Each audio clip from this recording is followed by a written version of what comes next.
Now, of course, we all hope, we can only hope it lasts forever, but it won't.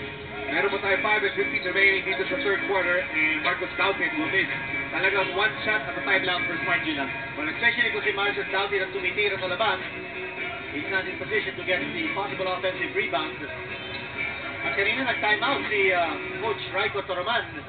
At I'm reminded kung ano yung sinabi niya before this game. Nagalitin doon niya ang mga Smart All-Stars. Eh mukhang siya nagagalit ngayon. At pinagkagalitan ng ilan. Yeah. Yun na nga eh. Kasi, alam mo, yung objective nito, aside from playing with their idols, is to try to, continue to improve. Yung nag-uusap nga tayo, Miko, no, nung commercial break, mahirap rin minsan eh, no? Pag makikita mo yung kalaban mo talaga, sila Fisher, sila Kobe, sila Durant, talaga, this is a once-in-a-lifetime experience for these players.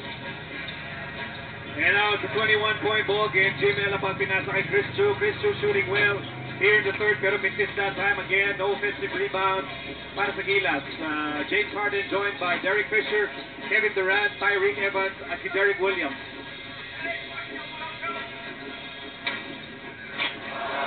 Almost an alley-oop. Here's Lutz.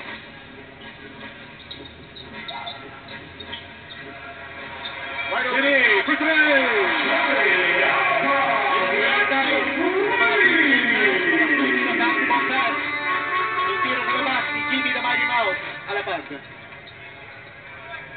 I think Derek Fisher wants to score, but he misses that time.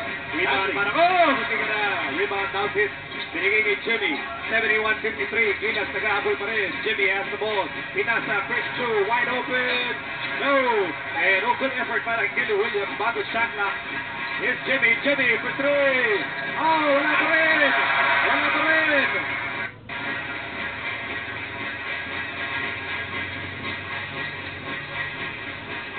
Tyreek Evans. Pinasa, Derek Williams. Oh, loose ball. Napulot. Derek Williams. Open shot. Kaput. Here's Chris Chu nagmamadali. Chris Chu to Lutz. And Lutz gets away. Getting away from Derek Fisher. Token defense now by Smart All-Stars. Well, that's a good timeout by Coach Raiko Toroman. Just pinaalalahanan lang niya yung mga players niya to play with more passion and play with more organization.